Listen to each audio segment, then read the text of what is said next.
será, né? Teve até um compa aí, né, que ele Atestado participou... de incompetência do trabalho de base. Desculpa, sócio. É verdade.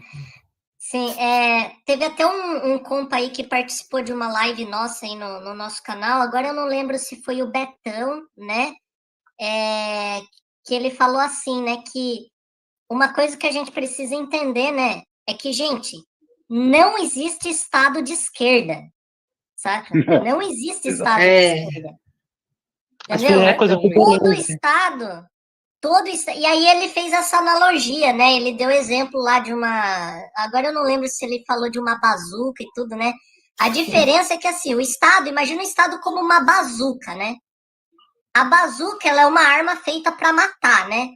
A diferença é quem está segurando essa bazuca, né? O cara de direita, ele tem mais tendência de atirar com a bazuca, e o cara de esquerda tem a tendência de, não vou atirar aqui porque eu posso machucar várias pessoas, mas ele ainda está segurando a bazuca caso precise usar, entendeu? Então, o Estado, ele é como se fosse uma bazuca, ela é feita para atirar, para matar, para destruir, entendeu, gente? A diferença é quem que está segurando essa bazuca, entendeu? Por quê? Porque o Estado, ele já tem uma estrutura que é fascista, gente. Uma estrutura totalmente hierarquizada, burocratizada. O Estado, ele tá certinho ali para apertar um botão vermelho e ter um fascismo, entendeu? Quando precisar, entendeu? Eles não usam o botão vermelho toda hora porque, assim, também não precisa a todo momento. Mas ele tá certinho, bonitinho, estruturadinho para ter um fascismo lá caso precise, entendeu? É só isso que eu queria falar. Tá totalmente certo. É porque às vezes as pessoas não pode falar, não, a gente fala, porque tem que falar os nomes. Eu acho que isso é muito, muito agressivo, então é demais e é banalizar. Não, a gente não está banalizando. Eu acho que por ter se banalizado essa situação, essa realidade, é que a gente chega a uma PL onde uma PL dos estupadores, né, da gravidez infantil, e que existe o perigo de passar e a sociedade aceitar. Entende? É onde a gente...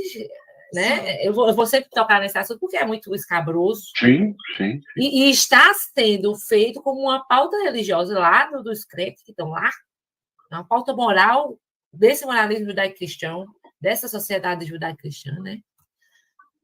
Ai, que triste. E assim, gente, uma coisa que eu queria falar também porque tem muita gente também que defende o Lula. Não, porque você não pode falar mal do Lula, porque o Lula tá fazendo isso, tá fazendo aquilo, não sei o que lá.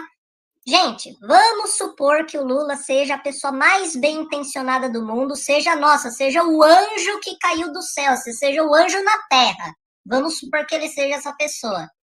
Ele ainda, por mais bem intencionado que ele seja, ele ainda está dentro de uma estrutura, tá? E ele tem que acatar as regras dessa estrutura, gente. Entendeu? O Lula, ele não vai fazer uma revolução. Não, ele está dentro de uma estrutura que já é uma estrutura hierarquizada, burocratizada, né? Fascista, né? Então, burguesa. Então, é complicado, né? O Lula sempre foi esse que media, né? Que agrada, que quer agradar o proletário e o empresário. Ele não vai ser esse que vai... Só um adendo, né? Lula e o PT nunca defenderam via revolucionária. Eles nunca defenderam a revolução, desde a fundação do PT. E eles sempre foram um partido da conciliação. Se vocês pegarem mesmo notícias, né, coisas da época do governo Collor, quando o Lula perdeu pro Collor, e teve aquele negócio, tem uma parte em que o PT fala que aquele projeto do Collor, que deu aquele problema todo, antes de dar toda a bancarrota, né, que eles teriam aquela ideia, que eles também poderiam aplicar aquela ideia. Se a gente lembrar das décadas do governo Lula e Dilma, foi sempre uma política de conciliação, sempre, tipo assim, eles caminham para aquela agenda liberal, mas eles não são tão acelerados que nem o Bolsonaro. Um liberalismo de aceleração total. Mas a gente for ver, né, as pautas morais estão passando muito mais agora do que em Bolsonaro. Bolsonaro, pelo menos, a gente conseguia barrar com a loucura dele. Agora não pode, porque senão o Bozo volta e não pode mais falar. Né? Não, e privatização é uma desmobilização também, de base que é gritante. Assim, a gente precisa começar a mobilizar novamente as bases, chegar nas bases. Eu acho que é importante. Né? Acho assim, que o mais notícia, próximo. Pode falar. Não, o mais próximo que a gente teve de um Lula revolucionário era o Lula sindicalista do Velho Testamento, mas até o Lula sindicalista não era revolucionário, tá, pessoal? Não é. Coloquem isso Era conciliador, então, era conciliador. Era conciliador, beleza. Tá bom, mas falar. Ele continua foi aí, um bom Carla. sindicalista porque era conciliador, inclusive. Exato. Sim. E lembrando, Nos moldes do lembrando sindicato também de que, Vargas, ele é perfeito. e lembrando também que nessas últimas eleições ele fez algumas falas terríveis. Uma das frases que eu mais odiei, né? Mas se a gente falasse em público naquele período por cima, a galera derrubava nossas redes, né? Quando ele falou somos um Brasil, quando na nossa pauta de desidentitarização, contra o discurso nacionalista, a gente sabe que a gente não é um país, né? A gente são vários povos aqui, e mesmo grupos, né? Que deveriam lutar contra essa dessubstancialização, desidentitarão como indígenas, movimento negro, LGBT, vieram e abraçaram o Lula, né? Porque né, o medo do que a seção fascista global que o bolsonarismo representava, que era o braço que o bolsonarismo representa aqui no Brasil, né? Mas que já vem antes de Bolsonaro. O Lula também falou, defendeu, né, várias vezes, que ele não era a favor do aborto, que ele nunca foi a favor do aborto. Essa questão aí também, né? Então a gente está tentando avançar essa pauta avançar agora, e você está vendo também que o Lula está de boca fechada. Boca fechada. Sim. É complicado. E mas é aquela coisa. Aí, cara. Vamos embora. O cristianismo tem o maior cuidado em não fazer lembrar a sua santa piedade inquisitorial. E quando alguém lembra, o clero e os seus exequazes apressam-se em pretender provar que não foi a igreja, e sim as autoridades constituídas que ordenaram os autos de fé e condenaram as labaredas, né? Os criminosos dos crimes de heresia. A gente só foi lá e tocou fogo nas pessoas, nas mulheres. Não foi o cristianismo, foram os cristãos.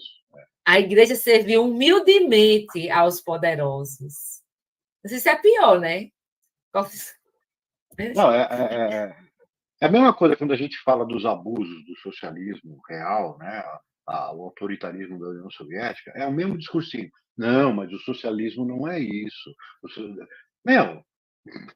É a mesma conversa dos caras. Não, o cristianismo não é isso. Alguns poderosos que estavam na época fizeram barbaridade, mas o cristianismo não é isso. Gente, a realidade é o que está na história, desculpa, hein?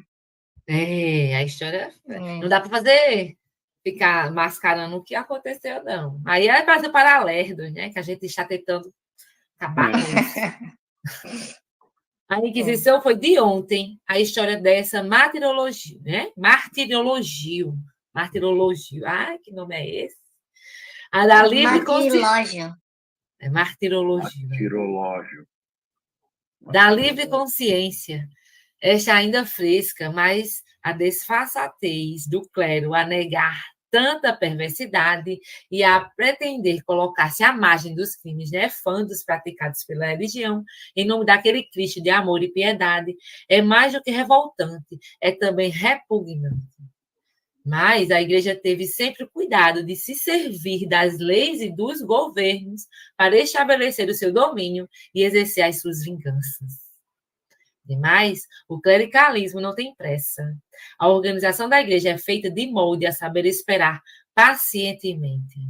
Mas agora, diante da revolução social que se precipita, diante dessa avalanche que vem rolando com a impetuosa devastadora dos cataclismos cíclicos, o clero se apressa na tomada de posições outrora ocupadas a ferro e fogo. Daí a encruzilhada, diante da qual estacou o gênero humano impelido pela ordem impetuosa e brutal da reação clerical fascista, reivindicando de novo o direito e o poder de torturar, massacrar, exterminar em nome do Estado, divinizado hoje pelos nacional-imperialistas em nome da autoridade do fanatismo e da intolerância, do misticismo nacionalista. Olha só, deixa eu só fazer um adendo aí. Hoje, essa onda populista de direita, né, que está varrendo a Europa, né? Sim. Marine Le Pen na França. Aliás, o Macron recentemente teve que destituir o Congresso para solicitar novas eleições. Exato. Mas a onda da extrema-direita está aí, né, na Europa de novo. Tá, o Vox na Espanha, na Itália, na Hungria, o Urban. Ou seja, está tendo uma onda, e todas essas ondas têm justificativa na religião. Todas. Nenhuma, sem exceção, todas. Exato, a religião está lá, dando a base.